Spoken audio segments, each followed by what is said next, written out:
Yeah. You just tuned in to Up for Discussion. Switcher. Oh, never mind. You get that. You can be on Switcher. I don't care. I'd love to do that. So you'll have to get a chair. Figure out how to. Chair. Stop. Let me do it. Listen, let me do it.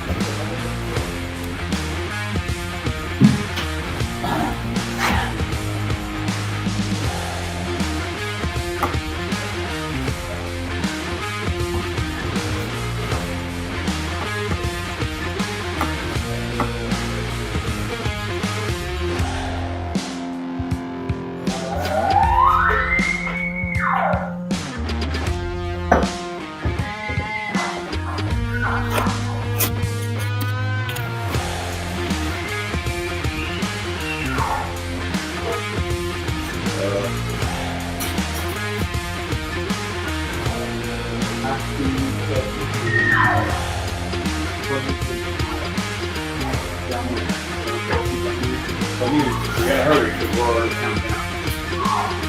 Hey, Lathan! I got the countdown rolling.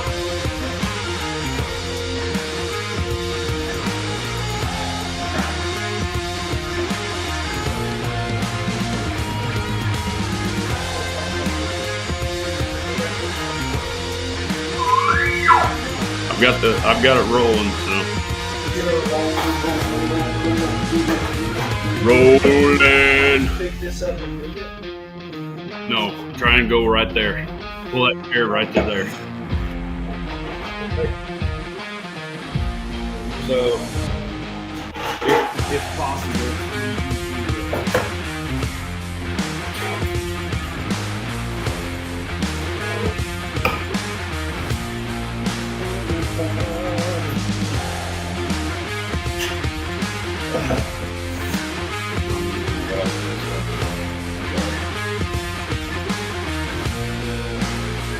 We are, where are we at? 2 minutes, 37 seconds.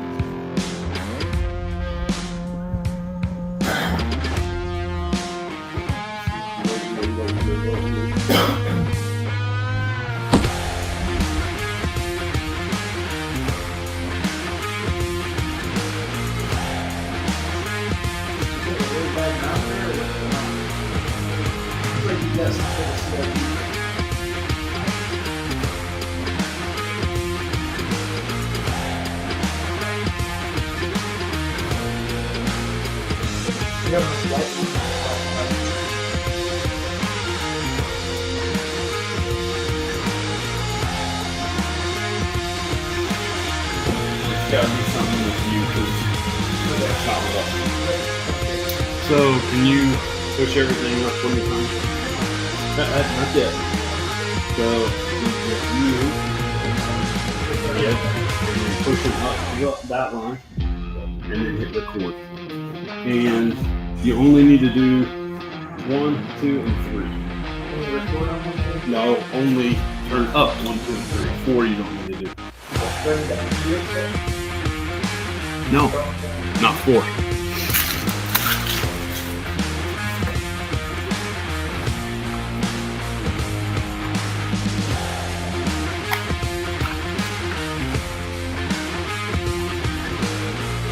Did you share it? Huh? Did you share it?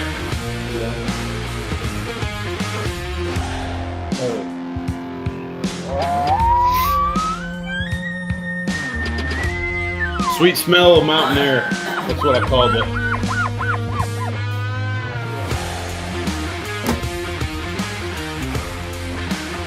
You can start sliding them up.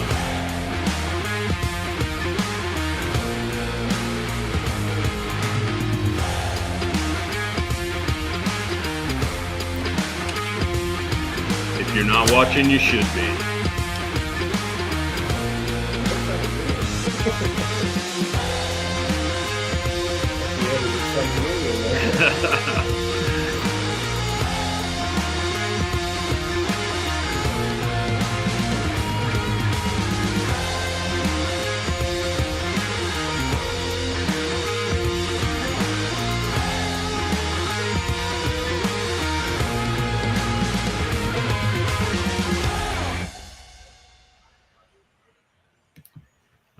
here we are, episode 34 of Up for Discussion.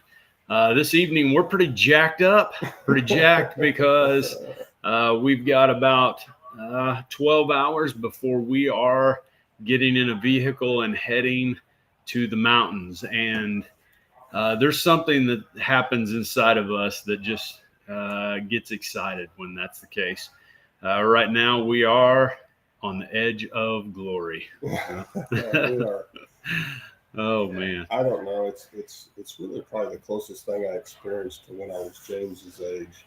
Since James is off camera, I'll use him today. But since I was his age, when you couldn't sleep before Christmas, remember that? Yeah. I haven't had that for a few years with Christmas, that is. But with elk hunting, man, it's like you want to go to sleep as fast as you can so the new day can start and we can take off and go. But at the same time, it's like you can't hardly unfocus on wanting to go elk hunting so bad that you can't hardly sleep. So I'm excited to see what Santa's going to bring. I'm going to sleep with this mouth call in my mouth tonight. Probably not the safest thing to do. No, I won't. But yeah, I am ready, as Wilbur Primos would say, to speak the language. Talk to them. It is. So many people come in the shop when they find out you're going elk hunting, or not just the shop here, but whoever you talk to in the hunting world, they're like, "Man, I sure would like to do that." Yeah. And I'm like, we tell them all the same thing. You can do it. You have to do it. You just have to carve out a day or a time. I go back to when we said we would like to go, and they said, "All right, here's the deal. Next September we're going." 6 or 8 months out ahead of that, we said we're going, and we went, and we've set our mind ever since to go every season that we can. Yeah. We've had one exception, and that was whenever we were building my house. So, but other than that, we piped it down to the last week. We did. We were like right on the. It's like we wouldn't say nothing. I wouldn't say nothing about it. You wouldn't say nothing about it, and then like the week before we should be thinking about, let's pack our stuff up and go. And you're like, so what are we going to look at? And it was like the harsh reality we had to face that. Had responsibility, and Cassandra could have crucified us if we would have left for almost 2 weeks when she was ready to move into her house. So. Yeah, she was ready to. So, and who wouldn't be, right? So, but that being the case, we're going out this year and we're going to enjoy it. So. We leave tomorrow. Yeah, and we're counting down the minutes. Counting down the seconds. We're pretty excited. So, and season doesn't air until Monday morning at daylight. Yep. But this will be one of the best years we've had to acclimate. Yes, it will. And that is a big deal out there when your camp is at nearly 11,000 feet and you're going to be staying at that elevation and going higher and lower and higher and lower. Yeah. It's about a 3-day deal to really feel like you're coming into yourself when you're a flatlander out here from Southern Illinois. I think I'm kind of the sissy of the group when it comes to that. Well, I wouldn't say sissy because you deal with some mountain sickness and you don't quit. Well, I don't quit. But so who's the sissy? The one that pushes through the hard times or the one that doesn't deal with the hard times? It pretty much hits me every year. Almost pretty hits. It pretty much does, but maybe not this year. Maybe not. Please God, maybe it won't. And some of the reason maybe that it's hit you like it has, because we've always got out there and then hammered down. Yeah, we do. I mean, let me take that out of my mouth. We've always got out there and then hammered down, pushing ourselves. So we'll get out there Saturday day sometime. Yeah. If we press through hard, we'll get out there Saturday morning. So we're going to keep you guys updated throughout all of it. Yeah, we'll have Saturday and Sunday to I read a bunch about it last year because I just didn't want nobody to deal with it. And I was like, anything we could do to feel better and make your hunt better, last longer. And one of the best things they said was just get there and be in it. Yeah. And rest in it. Yeah. And one of the greatest things, one doctor's things I was reading about being in high elevation is get there and sleep. So Huh. your body acclimates quick when it's sleeping in that elevation. So Yeah. Well, we're excited, you pumped betcha. up, ready to go. Pretty much all day we've just been dreaming. So Yeah. Rocky Mountain dreaming. Rocky Mountain dreaming. Worked on a few things, but it's hot here in Southern Illinois today. So It if you're is. out there, And I can tell you this, when it's hot, people stop thinking about deer hunting. yeah, we don't see many people anymore. Yeah. But Still had quite a few. You wouldn't know. There were several people. yeah, there's supposed to be a cold front coming in. There you go. And that means that the shop will be rolling.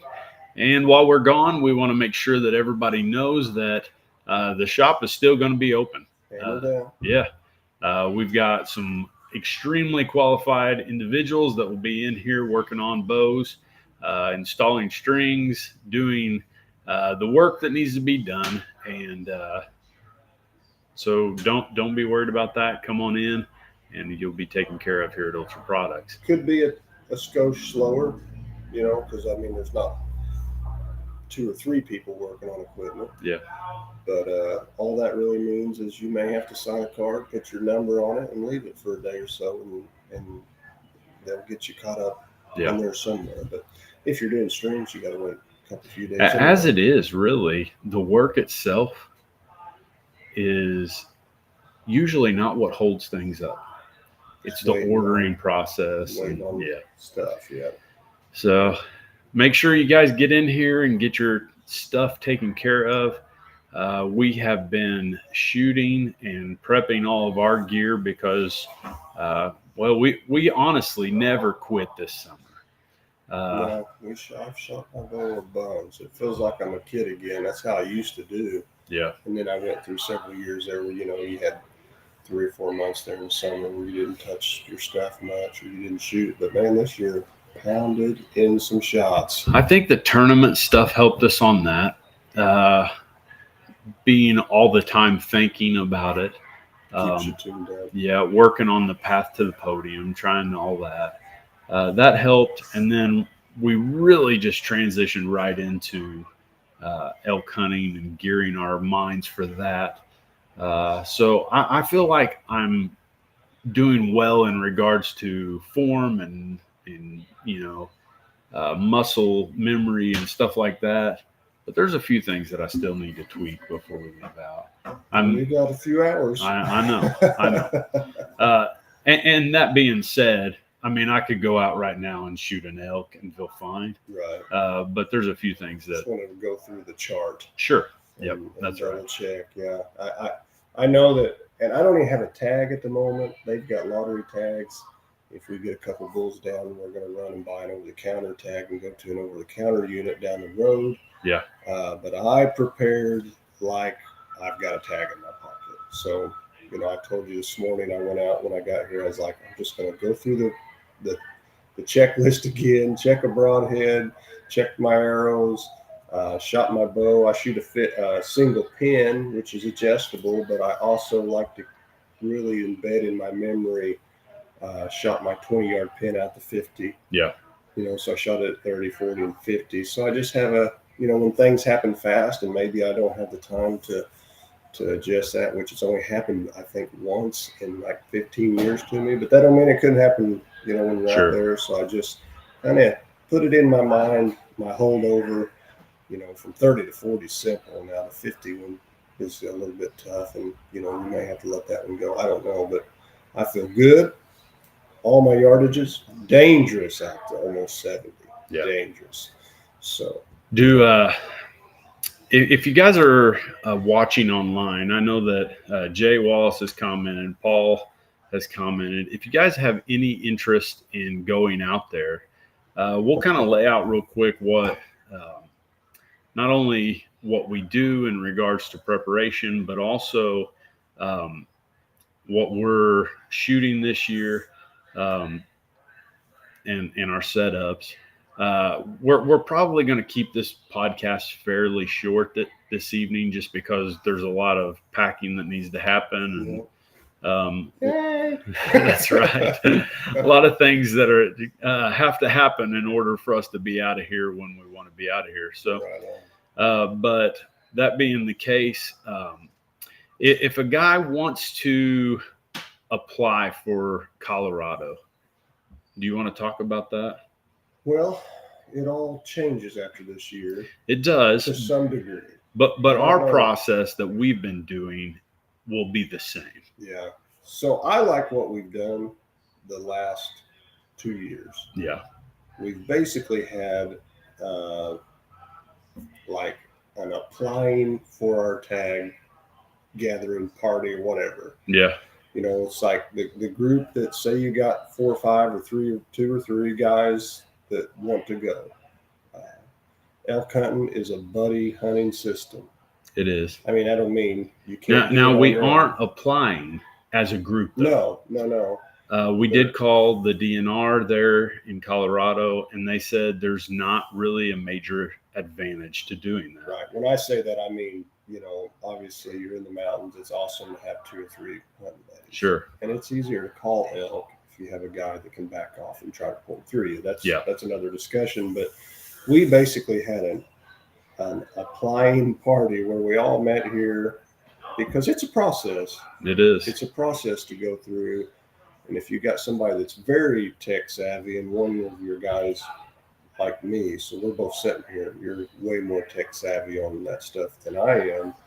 And for me, I would almost check out and be like, I'm out. That's what I'm counting on for next year.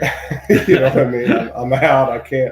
I'm not going to even apply. Sure. Or if I was putting in, that's if you're putting in for a lottery tag. Yeah. Which what we were doing. Now, up until now, and this being the last year, you can just drive out there and buy a tag. Yeah. Over the counter. And that's what a lot of guys are up in arms about. That is going That's away. going away. For Colorado, that is. Right. There's still a couple other states that you can do that. You can drive out there and just go to public ground and go hunt. Yeah. So if you're going to go next year, that's gone in Colorado. However, you can still apply. So you put in for a lottery tag. Yeah. So what I was alluding to, if you got 3 or 4 of your buddies wanting to go, just have a party, order pizza, and everybody sit down and go through the process because it takes us. It does. 35 minutes to an hour. Yeah.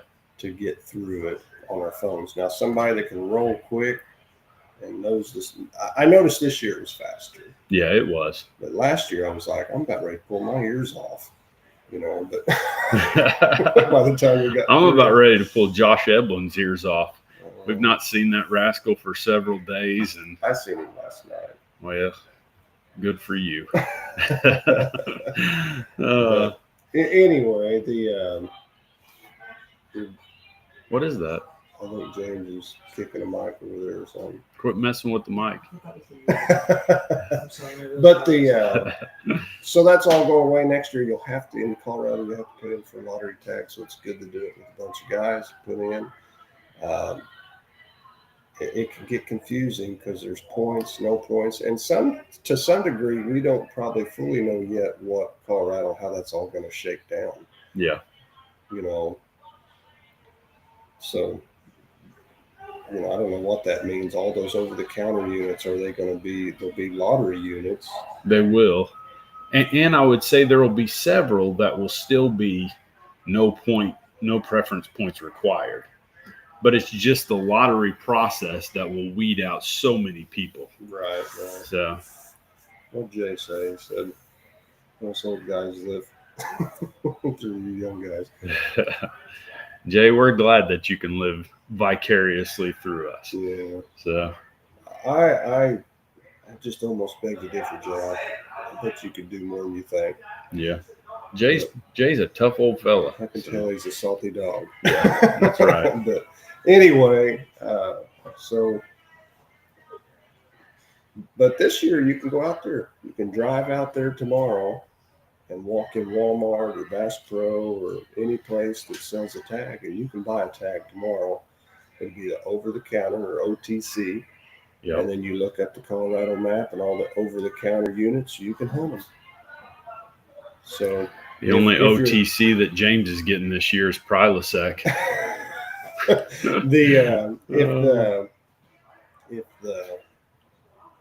you pulled me off. I thought. If you go out there though, if you're sitting around, this is what I was gonna say. If you're sitting around, I was going back to where we started, and you're the guy that's like I always wanted to go. Then, man, rip out some days, the whole month of September, right? Yeah.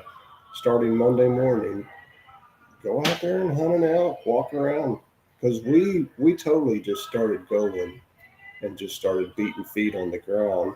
And our first couple of years it was awesome. We still got into them. We found elk, yeah, and it was awesome, and we had fun. And you see the mountains, and you live in the mountains for a week, and it's like, man, something special about it to me. But every year, I was telling a guy that was in here earlier, he was asking about some things, and I was like, every year that I've been, I pick up something that helps me the next year. Yeah. And the thing I pick up is Lathan. Take him out there and he calls for me. And off the ground. Oh, I thought you meant pick me up off the ground. No. I was going to say, hold on just a minute. If anybody gets picked up off the earth, yeah, stumbles. Oh man. I've seen Wes take several headers down the mountain, and you bounce good. You come right back up and go again. That's right. I always come back with beat up shins and. It's not the fall that determines the man; it's the one that gets back it's the up. one who climbs back to his feet. Right.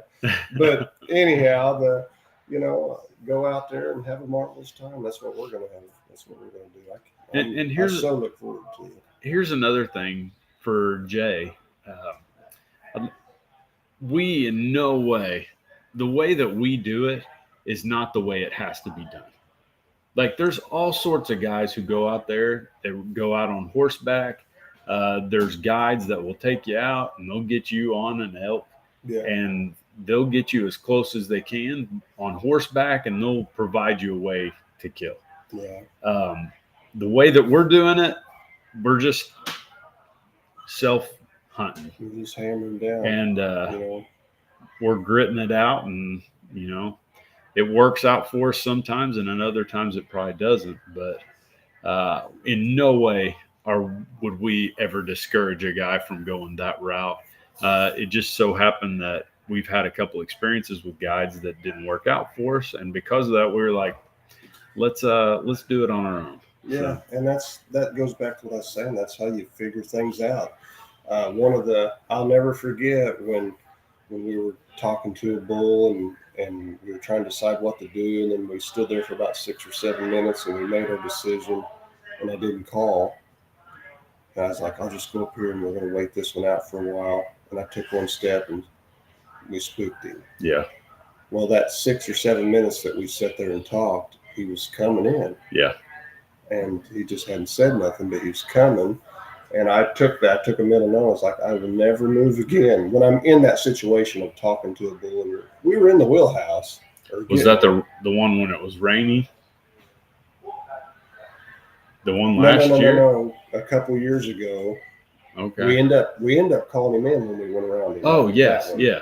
Oh yeah. Remember, we was talking to him. He's a little bit above us. Yeah. And, we had two of them talking to us at the same time, so we were trying to play it out. Which one do we go after? And we was like, we're in between them here. I think we stood there for 5 or 6 minutes discussing what to do. Yeah. And they had been quiet, and we was quiet too. And I thought we had decided let's stay here for a minute and see if which one gets more fired up, and then either try to work that one. And I remember saying, I'll go get by that limb because you were filming. Yeah. I was like, I'll go get by that snag over there or whatever. I took one step and he barked at us and he was right there coming. Yeah. And I was like, I took a mental note. I'll never move again without calling to get them to pipe off and let me know where they're at, or letting them talk.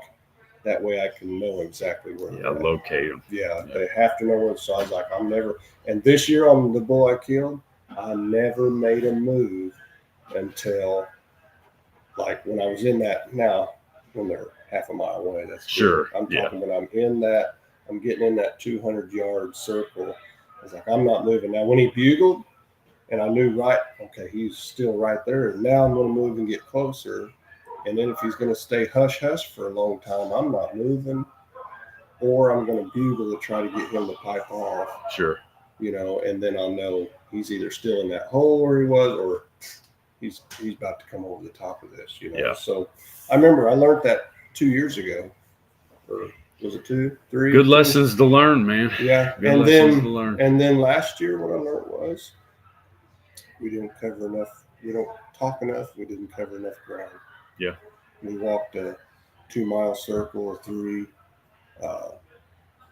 You know, I was like, the day I killed my bull, I walked all day, you know, and didn't hear a bugle, and then whammo, Yeah. you know, in the middle of the day I was in them, and I was walking just every 150 yards and calling, and finally I piped them off. So, you know, and there's a guy in here today that elk hunts every year that I talked to. He come in and got his broadheads to go elk hunting. Yeah. He's going to leave, I think he said middle this week or something.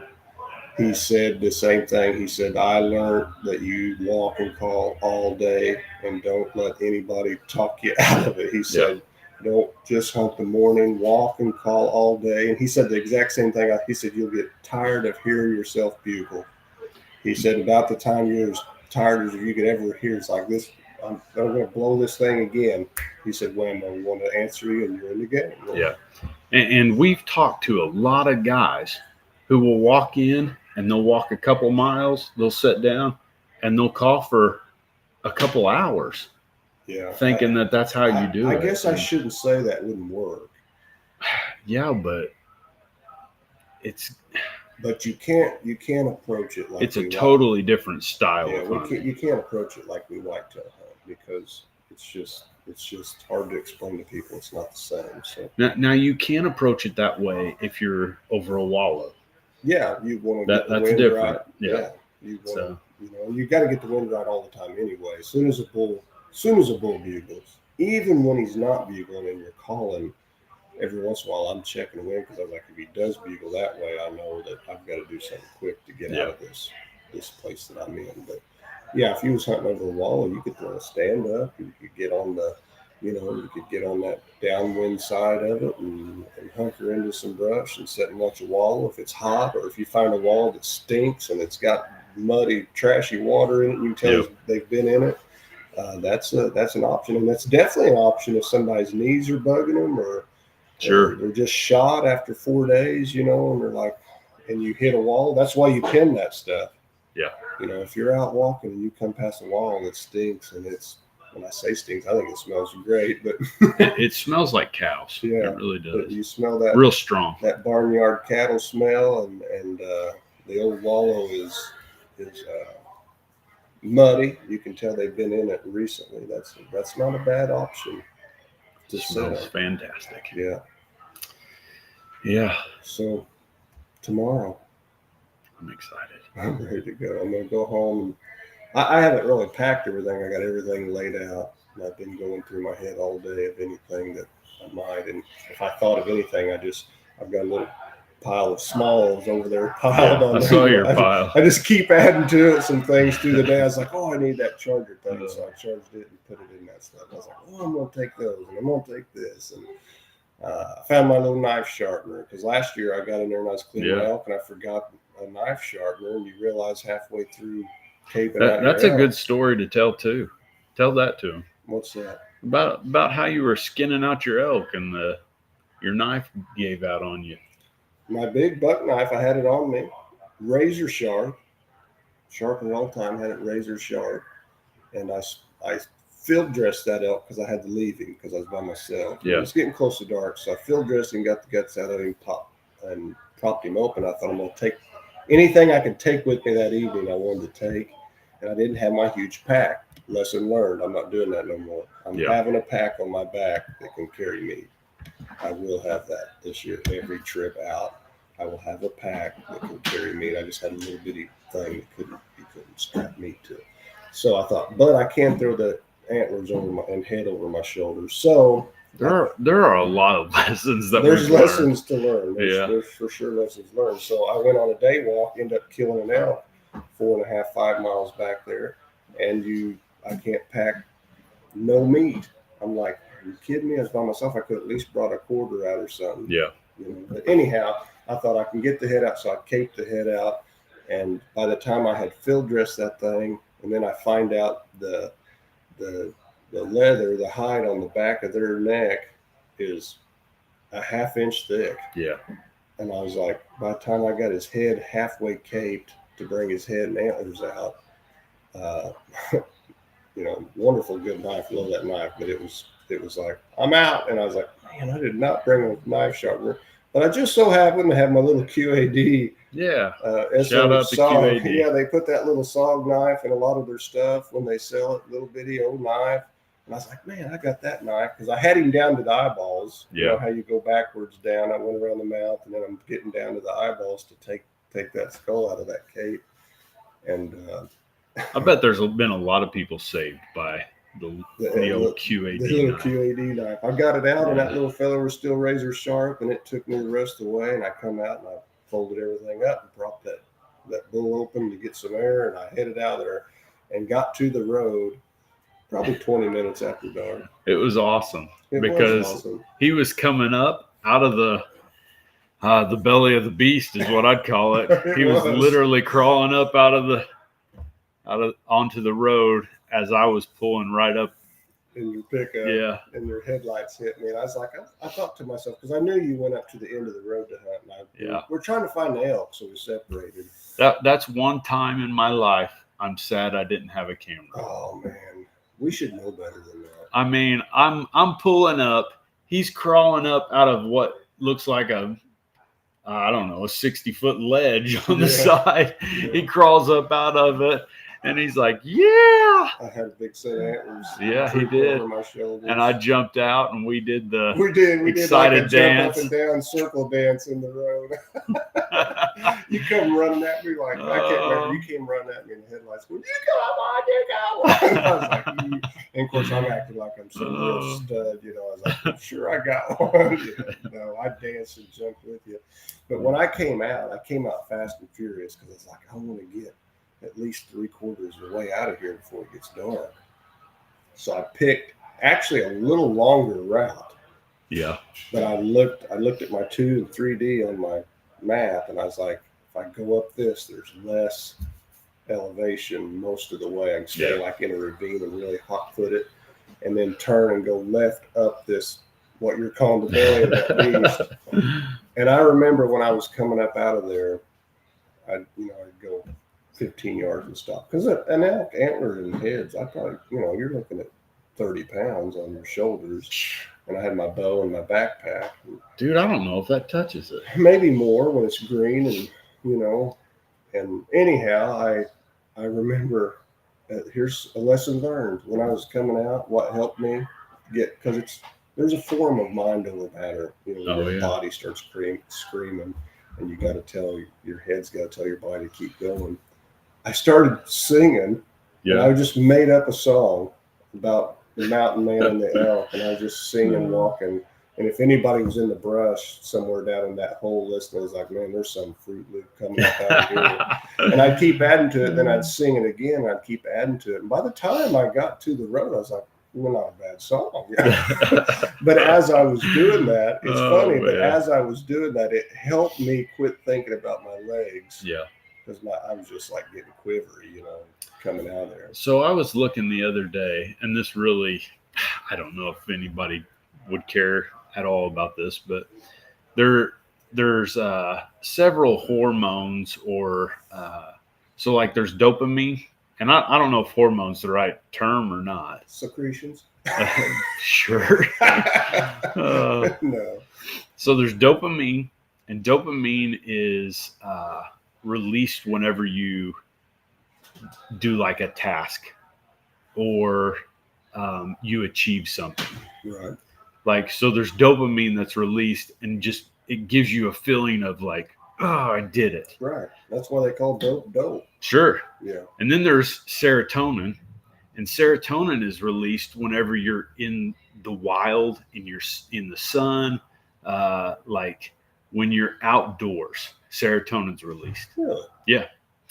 And then there is endorphins. Endorphins. And endorphins are released whenever you exercise. I feel like they're releasing right now. When you exercise to the point of pain and you go beyond it.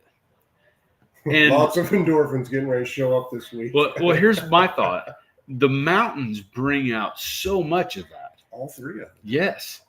And it's like, especially if you get in the elk. that's why I think we go out there and we're like, this is the greatest ever. I know. And it's one of the most painful things you'll ever do. It is. Like I was telling my parents about it, and I'm like, it's awful, but I love it. I know. It's like packing that elk on my back.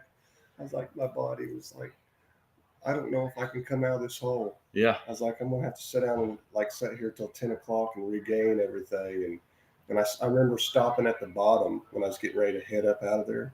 I stopped and I had one dry bag of oatmeal, like little instant oatmeal.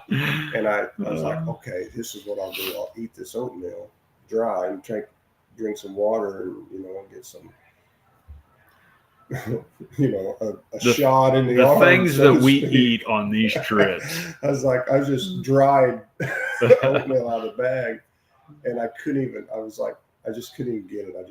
I ate some of it and just dumped it on the ground. The oatmeal, shoved the paper bag in my pocket, took a big drink, tried to get it swallowed down, and that's when I started heading up. I was like, I'm not. And I started singing somehow. But if that's true, all those three why don't things, you sing that song for us? I can't remember it. I wish I would have recorded it because it was really getting good by the time I got to the road. Yeah. But I just know it had something to do with mountain men and the elk, and I was just making it up, and it was probably to some, bluegrassy southern gospel-y. All the musics that you love the most. Some cadence out of that nature or that realm. But anyway, I pressed up out of there, and I mean, I would do it again.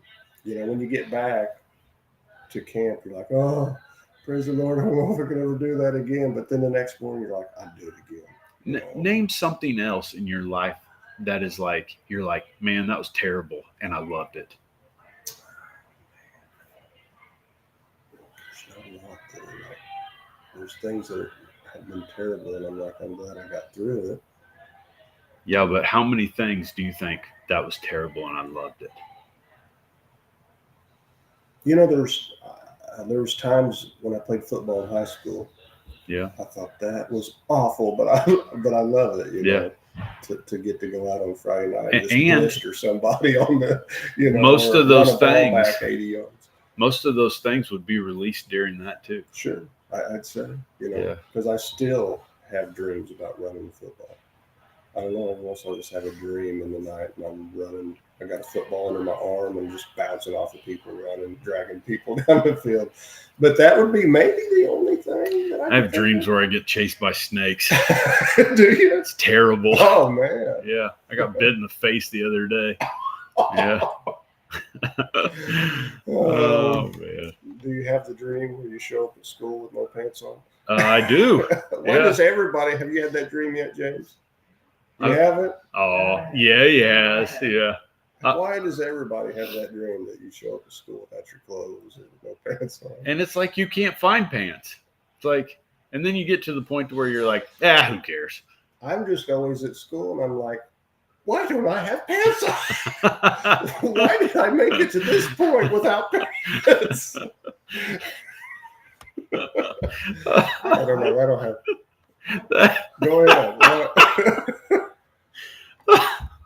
What are you Oh, say, that's man? funny. I always like in my dreams, like there just happens to be a bush there that's not there in real life. And I hide behind. So you hide behind the bush. Yeah. Oh, man. James is the kid standing in the bushes with no pants on. Who's that kid in the bushes with no pants? That's just That's James. No big deal. He shows up here quite often with his pants. Oh, man. So, yeah, to go back to that, I don't guess I have very many things that are that grueling. I guess I could maybe compare to some degree our whitetail hunting when we really hammer down during a rut. You know, and you're The only other thing I can think of is church camp. When we were kids, it was like we were roughing it, you know. yeah, that's close. That's I mean, you slept in brutal heat, and yeah, there was absolutely nothing at the church camp, you know, stayed up every night till midnight, 3:30, yeah. you know, And then you 2 got in the touched by the morning. Lord, and it was glorious. You came away, and you're like, best thing in my life. Yeah, So, it really is. Yeah. Changed my life. Church camp. But other than elk hunting and church camp, there's not a whole lot. There's not a lot. Oh man. And church camps wasn't as grueling as elk hunting can be. No. You know, I mean, it's just. I'm excited. I mean, we've got some of our greatest. We've all stories, trimmed up.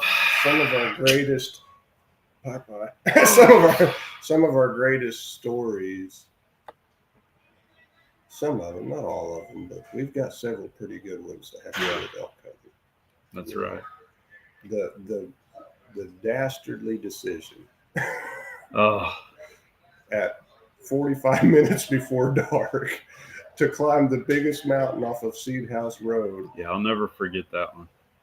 You know, it was our first year back, wasn't it? I'll never forget being like, this place sucks. Let's get out of here. And we drive across the state to go to a different spot. And when we get there, It's shut it's down. on fire. Yeah. Like, It was there- shut it's down for smoldering. wildfire. Yeah. It was shut down for wildfire. So, We called the DNR.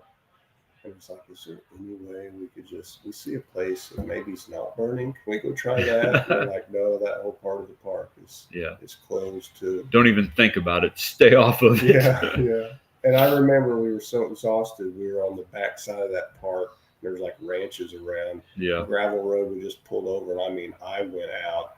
Oh, we slept for 3 hours Yeah, probably. I mean, I opened my eyes, and it was one of those so hard sleeps sitting on the side of a gravel road that someone bound to have drove by and been like, those guys are dead or something, you know. And I'm surprised somebody didn't check on us. But so deep of a sleep when my eyes opened, I was for a second, you know, you have that 10-second window of like, I don't even know where I'm at for a minute, you know, a second. And I was like, and we got back So we in the turned vehicle and went right back to the drove place. 7 hours back across Yeah. the state to where we came from. The place that sucked. And got right back on a bull. So Yeah, I think that one there's a thing lesson we're- in that, There's too. one thing that we're good at. We're not going to die on one mountain. no. I mean, we'll walk a circle around that thing. If there's not an elk on that thing that we can find, we're going to another mountain. We might die, but not on this mountain. Oh God. Well, I don't know. You ready to go get packed up? I'd say so. I'd say we tell everybody, you know, that we're going to do our best. Yeah. To. Let's talk about our setups real quick. Well, I was going to say this. We're going to do our best while we're out there, maybe to put out some content. Oh, absolutely. Like while we were out Yeah. there, you guys will see a lot of content from us, a lot of lives. Hopefully we find good reception here and there. And when we Yeah. find it, we'll do our due diligence and we'll update you. You may get tired of it, but we want to. One goal is to make this elk hunt a little more sociable to our people. Yep. To those the who are people- following yeah, and the people that follow us and watch us. So it may be a little grainy because we're going to be on the mountaintop, but anyway. Yep. So just you know, make sure if you haven't followed us to follow us so you'll know. That's right. If you haven't followed us, follow us in this whole next week and a half or two. And we hopefully it would be awesome to do some lives with a big bull Oh, with his tongue hanging out and maybe a little blood That's trickling. right. I know that it's hard for some of you, man, not these people to give hear. it this number right here. Yeah. Right. Yeah, we'll be frying some Yeah. heart steaks or something that night, but Doing the ultimate warrior. yeah. So our setup, we'll do our setups and we're going to go pack and Yep. finalize before we leave tomorrow. So Talk My- about your setup. my setup would be, you mean from what? From the bow to the, Yeah, talk about the bow. I've got a Bowtech Commander. I call him AC Slater. Yeah. Yeah, Slater for short. But some people will get that reference, some won't. But I call him Slater one day when me and Josh were shooting because he's kind of that slatey. Yeah, he's color done up like gray. slate. Yeah, Yeah. and he's all black and slate color. So I said, this is Slater. I name my bows. When it hits, it hits and I name them. So he's Slater. Got the purple nurple arrows on him. Some people will get that reference, some won't. But, Yeah. I've got purple veins on, AAE Max. You truly are a child of the 90s, aren't There you? you go. And got some wraps on there anyway. Shooting shooting a Black Eagle Rampage 5 mil arrow. I'm going to shoot a Wasp. I forget the name of it, but it's a cut on contact Wasp broadhead. 100 grain one this year. I'm coming in at about 505, 504 on my total weight of arrow. Shooting, I put a few more twists in my cables. Did you? Yeah. He's right at 75 pounds, shooting just right at 290. So Man, getting it nice. done for 500 plus grain arrow. Going to be rocking the Numa Yeah. camo. Shout out to Numa. They hooked us up, and we're going to do everything we can do to that stuff and test it and see Yep. what we think of it and give an honest report. I can already tell you that I'm pretty sure I'm not going to be disappointed from Yeah. what I've seen, but can't say that. I can't just lock all that in until you go to the field with it. But so I've got that. I've got some La Sportiva boots I've been breaking in for about 3 months. Yeah. They've been the toughest boots I've ever had to break in for sure. But, if they're hard to break in, they got to be tough. So I mink oiled them again this morning.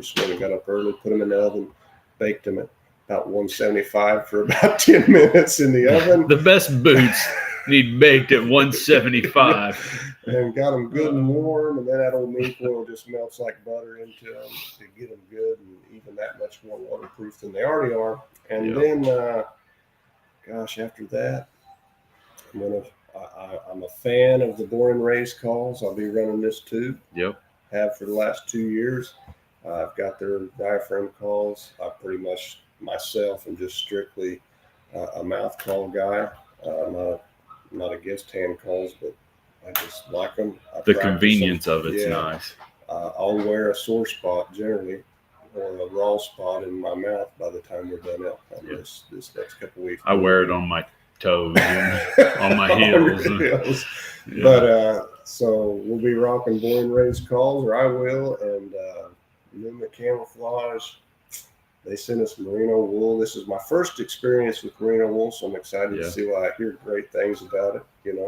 Excited to see the difference on the moisture wicking, and because you're going to sweat. Yeah, for guys that are interested in camo this year, we are going to be carrying that Numa.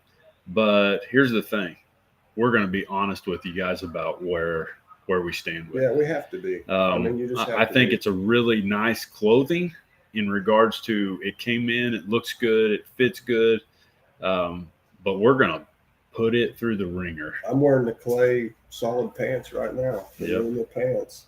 Mountain pants. I mean, I thought I'm gonna wear them today and just make sure there's nothing funky, bunchy, funky in the crack or something like that. Yeah, because sure. If it bothers you around the shop, it's gonna chew you in two on the mountain. So feels good, feels awesome. They're made well. So that's about the extent of mine. Yeah. I'm shooting the Matthews Lift 33 this year. It is, I'm going to call it Pink Lady. Pink Lady. Pink Lady. Yep. I ended up going with the pink wraps and pink wrist strap. I'm rocking some pink and brown fletchings. Yep. Pink and brown fletchings. I like something that I can see if I need to, like there's nothing in the woods that's pink. And, that's true. And my thought is, if it is, it's on the inside of an animal. That's right. And if I'm starting to see that, everything's good. It's a good thing, yeah. But I'm rocking the UV slider sight on my Matthews Lift. Got basically decked it out with the Matthews stuff. And the way I do that is if it comes in to the shop and it's used, well, I'm going to use it. Yeah, So, there you go. But the only thing new on it is the bow itself, I think. The slider. The slider, yeah. And So- you're going to rock the new Focus.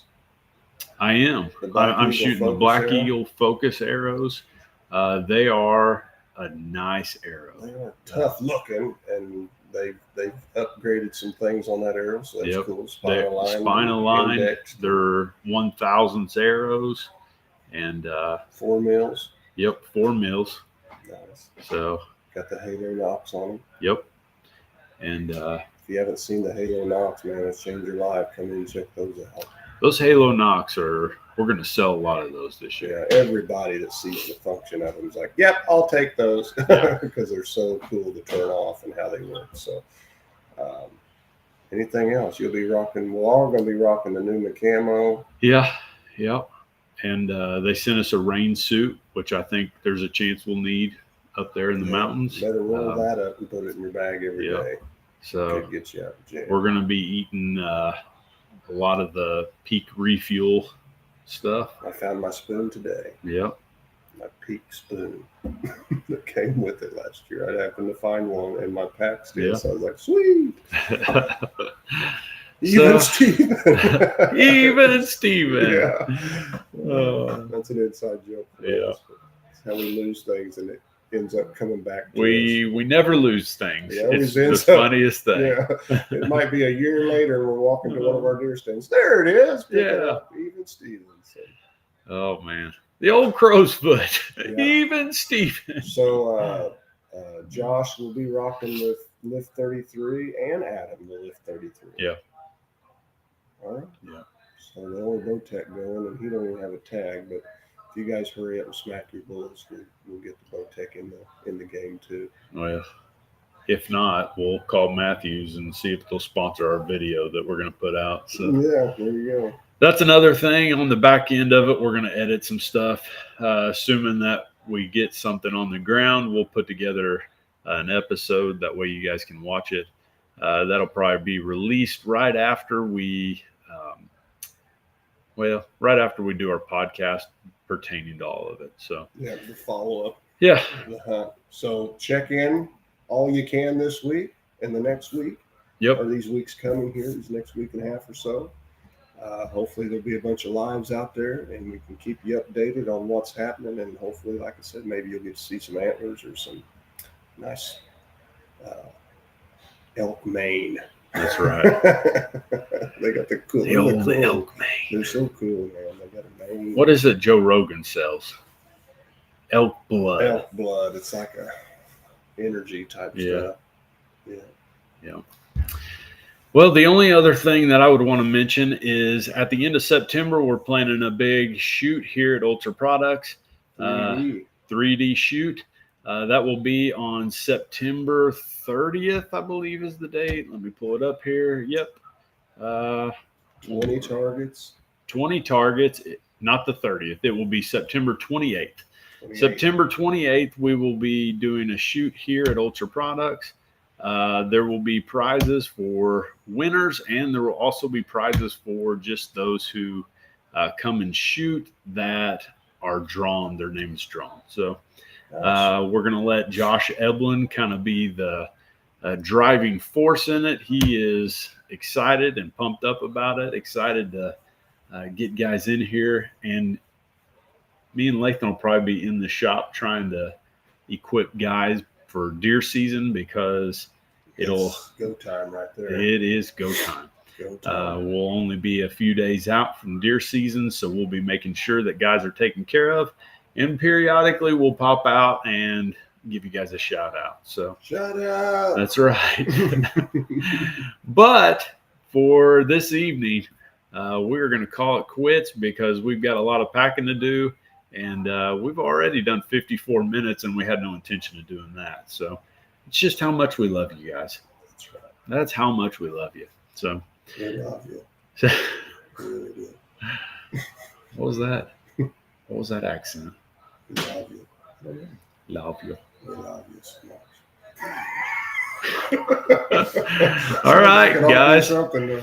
So we appreciate you guys watching episode 34, The Sweet Smell of Mountain Air. And we'll tell you all about it this week when we get up there. So we're excited. Up for discussion. Out. We appreciate it, guys. We'll catch you guys later. See ya. See you later. Bye. Love you. We love you.